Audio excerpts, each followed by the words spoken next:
He was one of Korea's richest men, but he disguised himself as a homeless artist and spent 3 months living on Seoul streets.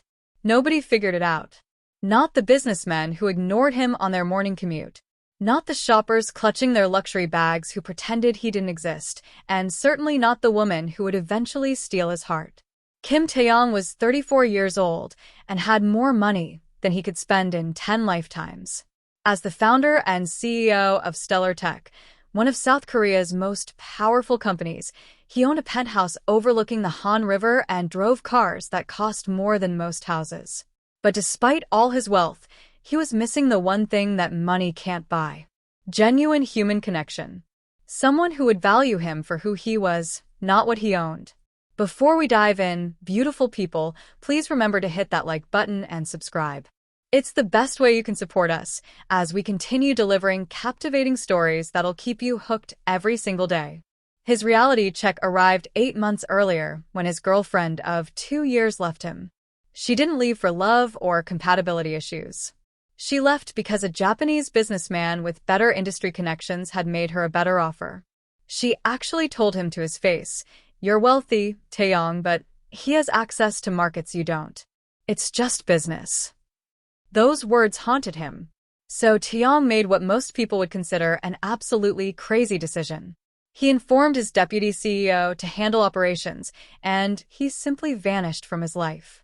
He swapped his designer wardrobe for secondhand clothes from a charity shop, packed some drawing materials, and became invisible on Seoul streets. No bodyguards, no platinum cards, no smartphone. Just him, his art supplies, and one burning question. Would anyone in this massive city show him basic human kindness if they believed he was worth nothing? For 3 straight months, the answer was brutal. No. People stepped around him like he was a piece of street furniture. Some dropped coins while averting their eyes. Others snapped photos for their social media posts about compassion toward the homeless, but never actually spoke to him. One businessman literally used him as a reference point when explaining directions to someone on the phone. "Yeah, make a right at that intersection. You'll see a homeless guy with sketchbooks. Turn there." Tae-yong was beginning to lose faith in humanity completely when everything changed. It was nearly 2:30 in the morning on a freezing January night. A woman in a 7-Eleven uniform stopped directly in front of where he sat beneath the Bampo Bridge. She was black, probably mid-20s, with her natural hair gathered in a simple ponytail. And she was genuinely studying his drawings, not just glancing politely. "These are incredible," she said in Korean, though her accent revealed it wasn't her first language. "You have real talent. How long have you been drawing?" Tae-yong's pencil stopped moving. In 3 months of this experiment, nobody had asked him anything personal. "Most of my life," he responded, deliberately making his voice sound weathered. "I studied it once." She smiled, exhausted but genuine, and extended a convenience store bag toward him. "I work just up that street. We have to throw away prepared food at the end of my shift. I thought you might be hungry. There's hot tea too if you want it." He stared at the bag like she'd handed him diamonds. "That's very kind of you. You didn't need to." "I wanted to," she replied simply. "It's freezing tonight, and everyone deserves a warm meal." She placed the bag beside him carefully. "My name's Amara, by the way. I walk this route home every night after closing." "Tae," he said quietly, using a shortened version of his name that wouldn't trigger recognition. "I really appreciate this." She waved off his thanks like it was no big deal and started to leave. Then she turned back. "I finish at 2:30 every night. I could stop by tomorrow too, if you don't mind the company." Tae-yong nodded, his throat suddenly tight. She smiled once more and disappeared down the riverside path. Just like that, after 3 months of being treated like he was invisible, someone had actually seen him as a person. The following night at precisely 2:30, Amara returned. She brought him a rice ball and more tea, and this time she sat down. Not invading his space, but close enough for conversation. "What kinds of things do you draw?" she asked, gesturing to his sketch pad. "Faces, mainly. People." He showed her some portraits he'd drawn from memory, faces of strangers who'd passed by. Her eyes widened with genuine amazement. "These are phenomenal. You have a real gift." Did you study art formally? In a way, yes. Taeyong kept his responses deliberately vague, but she didn't pry. Instead, she talked about her shift, about a difficult customer who made comments about her Korean not being perfect, about how she was saving every extra one to send to her mother. She still lives in a town about 5 hours south, Amara explained.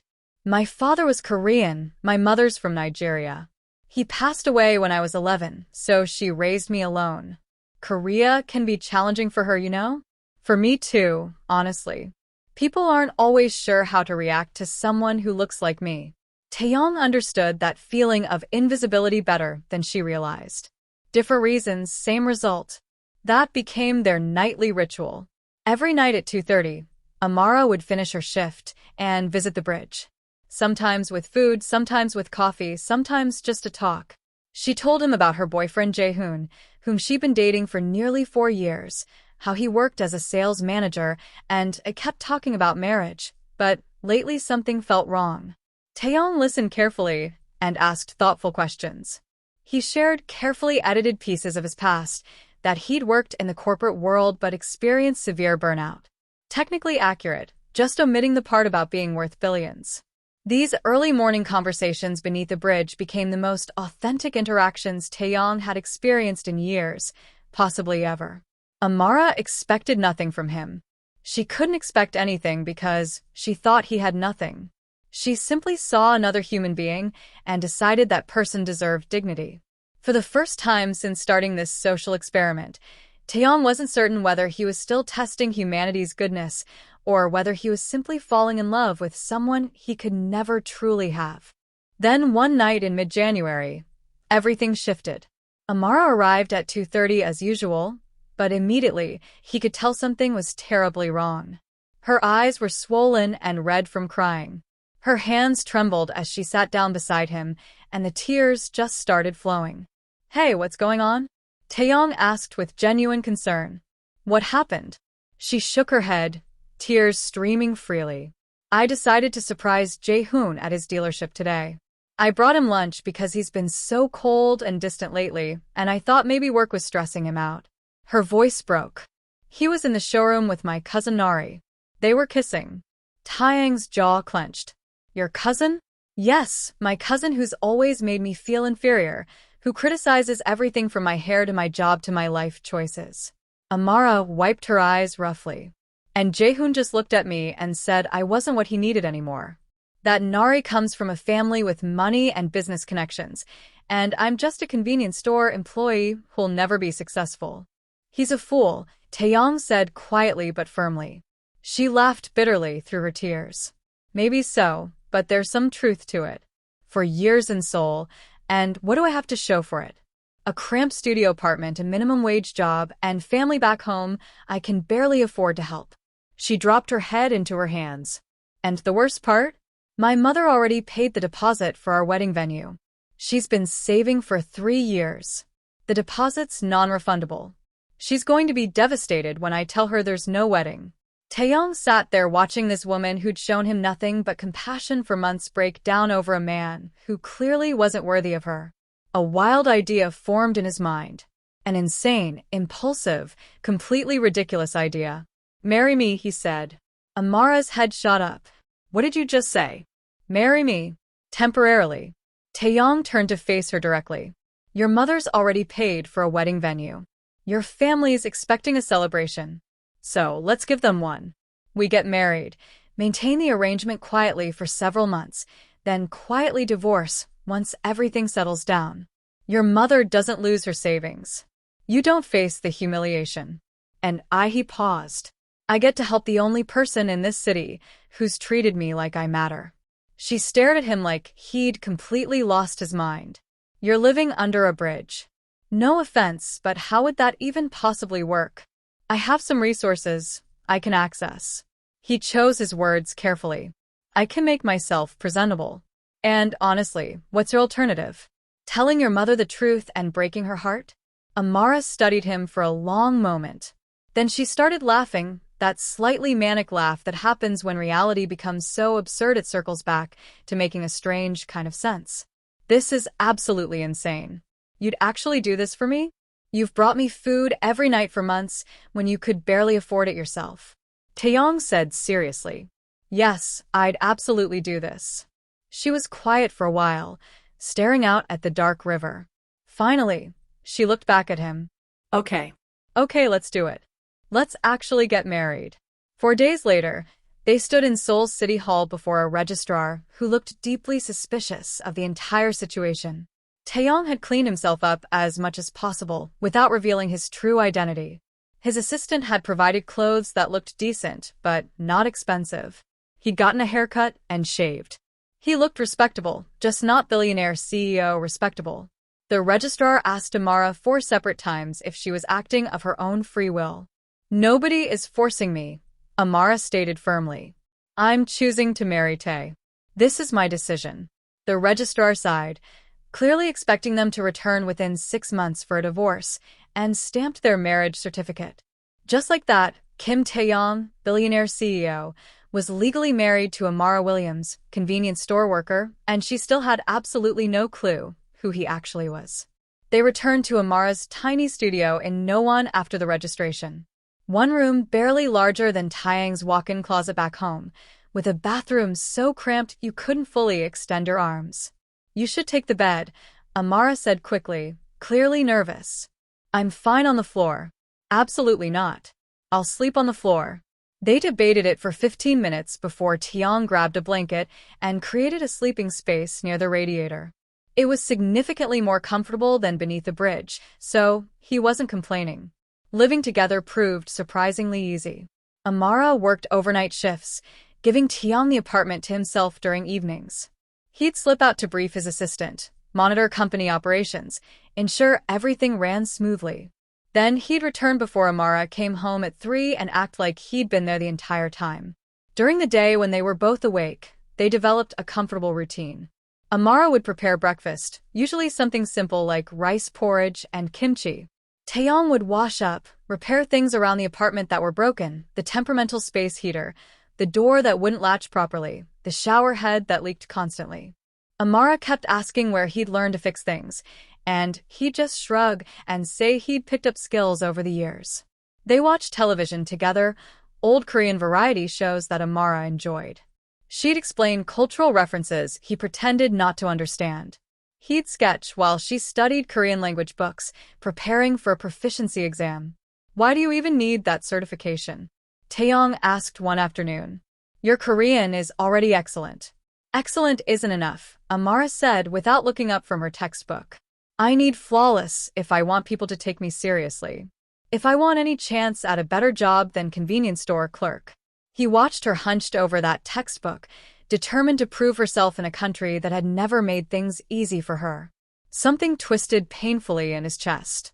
This woman deserved the world. And here he was deceiving her every single day about his true identity. He tried to tell her the truth. Multiple times he'd attempt to say something. Amara, I need to explain something important. Hold that thought. A customer is screaming at me about expired milk. She'd take a work call, and the opportunity would vanish. So there's something I should probably mention about my actual situation. Oh God, I'm so sorry. I have to call my mother back immediately. She's panicking about wedding decorations. And she'd rush off. The truth is, I'm not really what I seem. Tae, let me say something first. I don't care about your history. Whatever happened before, whatever you're running from, it's irrelevant to me. You've been nothing but honest and kind. That's what matters. She'd smile at him with such complete trust that his confession would die unspoken. How do you confess to lying when someone just praised your honesty? 5 weeks passed, then 7, and somewhere in all those late-night conversations and shared meals and quiet mornings, something fundamental changed. Amara would laugh at his jokes, and he'd feel warmth spread through his chest. She'd doze off during a drama, and he'd carefully drape a blanket over her and just watch her breathe for a moment. She started referring to him as her husband to coworkers, not joking, but like she genuinely meant it. And he'd feel this surge of emotion he couldn't quite identify. This wasn't pretend anymore. Not for him anyway. Then one evening in late January, Amara's phone rang. Her mother. Hello, Yama, Amara answered, her Korean becoming more formal and careful like it always did with her mother. She listened briefly, then her face went pale. Wait, what? This Lunar New Year? But that's only 2 weeks away. Taeyong looked up from his sketchpad with concern. Amara covered the phone's microphone. My mom invited us home for the holiday. She wants to meet you. She's already told our entire extended family about the wedding. Okay, Taeyong said carefully. Then we'll go. You don't understand what you're agreeing to. Amara looked genuinely distressed. My aunt will be there. My aunt who judges everyone's value by their income and status. My cousin Nari, who already thinks I'm a complete failure. And Jaehoon will definitely be there, because of course he will, since he's now officially dating Nari. Then we'll show them you're doing perfectly fine. Taeyong said calmly. Tae, please don't take this the wrong way. But she stopped, looking uncomfortable. Look like I've been homeless. He finished for her. I didn't mean it that way. It's fine and it's accurate. He set down his sketchpad. Amara, I'll clean up properly. I'll borrow appropriate clothes. I'll be respectful to your family. But I need you to trust me on something. Can you trust me? She studied his face for a long moment, then nodded slowly. Okay. I trust you. He really needed to tell her everything before they reached that town. He genuinely needed to. He didn't. 2 weeks later, they boarded a train heading south. Taeyong had briefed his assistant on his exact location, just as a precaution. He'd cleaned up even more thoroughly, wearing borrowed clothes that looked presentable but not wealthy. He'd practiced appearing humble and unassuming. This would be manageable. Amara was extremely anxious the entire train ride. My Aunt Gloria is going to judge absolutely everything, she said for probably the 15th time. And Nari is going to bring Jaehoon specifically to humiliate me. And my mom is going to be so excited to finally meet you, but then she'll realize that she stopped again. Poor, Taeyong supplied. I was going to say not what she was hoping for, Amara said quietly. She's traditional. She wanted me to marry someone established and successful. Someone who could provide security. Instead, I'm bringing she trailed off, looking miserable. A homeless street artist you married out of charity. Taeyong kept his tone light, but something hurt deep inside. No. God, no. I didn't marry you out of charity, Tae. I married you because you're thoughtful, and you actually listen to me and you see me as a real person. Because in 3 months, you've treated me with more genuine respect than Jaehoon did in 4 years. She gazed out the window. I wish I could give my mom what she's always wanted. A son-in-law she could feel proud of. She will be proud, Taeyong said quietly. I promise you that. When they arrived at the small town, darkness had already fallen. Lunar New Year decorations hung everywhere, red lanterns making the modest houses glow warmly against the winter darkness. Amara's mother lived in a small traditional-style home near the town's edge with a neat garden in front. The door opened before they could even knock. Amara. Her mother was a petite Nigerian woman with graying hair and the exact same warm smile as her daughter. She pulled Amara into a tight embrace, then turned to Taeyong with eager eyes. And you must be Tae. Please come inside. You must be freezing. The house was cozy and filled with the aroma of jollof rice mixed with tteokguk, a perfect fusion of Amara's dual heritage. Her mother bustled around them, serving food and asking countless questions. She was genuinely warm though, authentically kind. And Taeyong could see precisely where Amara inherited her beautiful heart. I'm so grateful she found you, Amara's mom said to Taeyong in heavily accented Korean. She always chose men who took her for granted. But I can see it in the way you look at her. You truly see her. Taeyong swallowed hard. Yes, ma'am.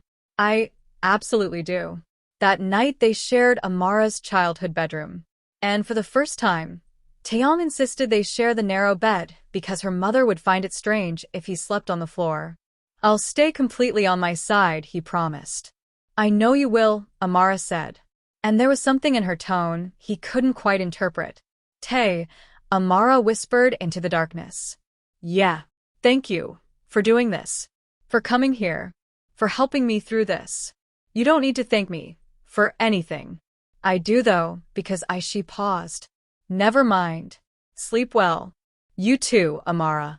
The next evening was Lunar New Year's Eve, and the family dinner was at an upscale restaurant in the nearest city, about 40 minutes away. Amara was stress-eating snacks all afternoon. It's going to be fine, Taeyong kept reassuring her. You have no idea what my family is like, she muttered anxiously. They arrived at the restaurant at 7 o'clock. It was one of those expensive establishments with ambient lighting and a strict dress code. Taeyong wore the nicest borrowed clothes his assistant had found, but they were still obviously inexpensive. Amara wore a simple dress, lovely, but nothing extravagant. Her Aunt Gloria was already seated, covered in designer labels and expensive jewelry. Beside her sat Nari, Amara's cousin, wearing a dress that probably cost more than Amara earned in 3 months. And sitting across from them looking extremely pleased with himself was Jae-hoon. Amara. Aunt Gloria's voice carried through the entire dining room. You actually showed up. And this must be your new husband. The way she emphasized husband made it sound like an insult. Hello, Aunt Gloria, Amara said stiffly. This is Tae.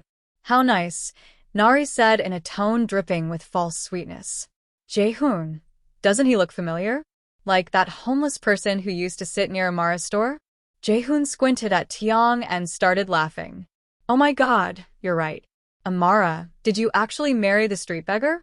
The entire table went silent. Amara's face flushed with humiliation. He's not, she started to say.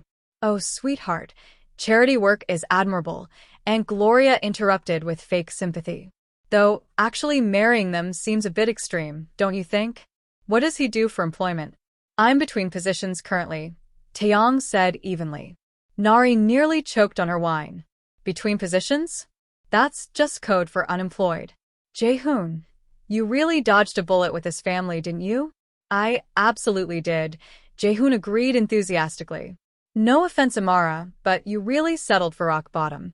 I mean, look at you, still wearing cheap clothes, still stuck in that dead-end job, and now married to someone who literally sleeps on the streets. Amara's mother stood up abruptly. That is enough. You will not speak to my daughter that way. Oh, please, it's not being mean, it's being truthful, Aunt Gloria said dismissively. Amara has always been the family disappointment. Comes to Korea, works a meaningless job, and marries a beggar. Meanwhile, Nari is engaged to a senior sales manager at one of Seoul's most prestigious companies. Assistant senior manager, Jae-hoon corrected, puffing his chest out. At Stellar Tech, Taeyang's eyebrow twitched slightly, but he remained silent. Stellar Tech. Aunt Gloria practically crowed. One of the most successful technology companies in all of Korea. That's the caliber of man you should have married, Amara. Someone with drive and ambition and prospects, not she gestured vaguely at Taeyong. Amara was trembling, whether from rage or shame. Taeyong couldn't tell. I think he started to respond. You think? Nari laughed cruelly. Does thinking hurt? Because honestly, it's obvious you don't do much of it. That's when the headlights appeared through the restaurant's windows. Brilliant, impossibly bright, multiple sets of them. A convoy of black luxury vehicles pulled up outside, expensive enough that every person in the restaurant turned to stare. The doors opened and men in black suits emerged, the kind of professional security detail that only extremely powerful people employ. The restaurant door opened, and a man in an immaculate suit entered, bowing deeply and formally. Chairman Kim, he said in a clear, carrying voice. We've been searching everywhere for you, sir. The emergency board meeting has been moved to tonight. Your presence is required immediately. The entire restaurant fell completely silent. Jae-hoon's face had drained of all color. Aunt Gloria's mouth was literally hanging open. Nari had frozen with her wine glass suspended halfway to her lips. Taeyong stood slowly, his entire bearing transforming. Gone was the quiet, humble man who'd been absorbing insults for 20 minutes. His posture straightened, his expression hardened into something commanding and authoritative. Thank you, Director Cho, he said in perfect, unaccented Korean, his voice now carrying the weight of someone accustomed to boardrooms and billion-dollar decisions. I'll join you momentarily. Sir, the vehicles are prepared whenever you're ready, Director Cho said, still bowing respectfully. Jae-hoon made a strangled choking sound. Chairman Kim. You can't possibly be. Taeyong turned to him with an expression of mild curiosity. I'm sorry, do we know each other? I work for you. I'm Jae-hoon Kang, Assistant Senior Sales Manager at the Seoul office. Ah yes, the Assistant Senior Manager. Taeyong's tone was glacial. The one who's been dating my wife's cousin after betraying my wife. Your wife? The word came out as barely a whisper. Taeyong ignored him completely and turned to Amara, his expression immediately softening. He reached into his jacket and withdrew a small black velvet box. When he opened it, a diamond ring caught the restaurant's light, the kind of ring that probably cost more than most people's annual salary. He lowered himself to one knee right there in the middle of the restaurant. Amara, he said gently, 3 months ago you saw a man sitting beneath a bridge and decided he deserved basic human dignity. Food, conversation, kindness. You didn't know I was conducting an experiment, testing whether anyone could see past wealth and status to simply see me as a person. You did. You saw me when I had nothing. You married me when you believed I was nobody. You've shown me more genuine respect and authentic care than anyone has in my entire life. Tears were streaming down Amara's face. So, I'm asking you now, in front of everyone, with no more secrets between us. Will you stay married to me? Not out of obligation or to save face, but because I've fallen completely and hopelessly in love with you, and I want to spend every day of my life proving I deserve the kindness you showed a stranger beneath a bridge. Amara was crying openly now, the kind of crying where you can't catch your breath and your whole face crumples. You're such an idiot, she sobbed. Is that a yes? Yes, you complete and total idiot. Yes. He slipped the ring onto her finger and stood, pulling her into a kiss right there in the middle of the restaurant while everyone stared in absolute shock. When they separated, Taeyong kept his arm around Amara protectively and turned to address the table. Jae-hoon, he said pleasantly. You're terminated effective immediately. Security will escort you from the premises Monday morning. Jae-hoon made a sound like a wounded animal. Gloria and Nari, thank you for tonight's illuminating dinner conversation. His voice was polite but cold as ice. Amara's mother, I apologize sincerely for the deception. I wanted to understand who my wife's family truly was before revealing myself. I can see now that Amara's kindness and compassion came from you, not from everyone at this table. Amara's mother was still sitting in stunned silence, but a smile was beginning to form. Now, if you'll excuse us, Taeyong said, guiding Amara toward the exit. We have an emergency board meeting to attend. Oh, and dinner tonight is on me. Happy New Year. They walked out of that restaurant hand in hand while Aunt Gloria's jaw remained on the floor. Outside in the cold winter air with the security detail waiting beside the vehicles, Amara finally found her voice. You're really him. Kim Taeyong. The Kim Taeyong. I try to tell you, he said softly so many times. That's why you could repair everything in my apartment. Why you spoke fluent English. Why you never seemed quite homeless enough. Yes. She hit his arm hard. You let me bring you convenience store food for 3 months. Your food was the best thing I'd eaten in years, he said honestly, because it came with you. She hit him again, but she was laughing through the tears. I cannot believe this. I married an actual billionaire. No, Taeyong said, turning to face her fully. You married a man beneath a bridge who had absolutely nothing. That's who I fell in love with you as. The money, the company, all of that, that's just things. What matters is that you saw me. Really saw me. When everyone else looked straight through me or stepped over me, you actually saw me. Amara was crying again. I did see you. I saw someone kind who created beautiful art and listened when I talked and made me laugh when I was sad. That's who I fell in love with. Even though I lied to you.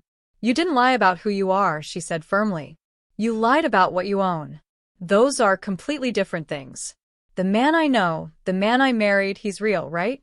The most real I've ever been, Taeyong promised. She kissed him again, softer this time. And when she pulled back, she was smiling mischievously. So, how rich are we talking exactly? Like, can we afford to eat at restaurants without checking prices? He laughed genuinely, something he hadn't done in years before meeting her. Amara, we could purchase this entire restaurant. Oh my God. She looked at the diamond ring on her finger, really examined it for the first time. This probably costs more than my apartment building. About 4 times more, actually. She made a strangled sound, then started laughing. That slightly hysterical laugh from months ago. My mother is going to absolutely lose her mind when we tell her. Should we tell her tonight? No, Amara decided. Let her enjoy fantasizing about Aunt Gloria's face for one more night. We'll tell her tomorrow morning. They stood there in the cold for another moment, just looking at each other.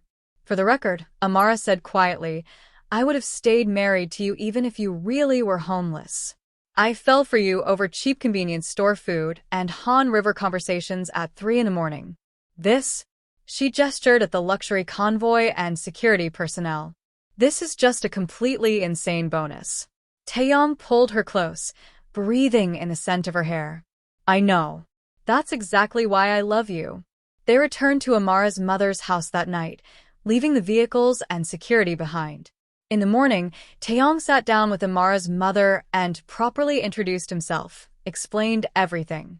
The social experiment, the disguise, falling in love with her daughter, all of it.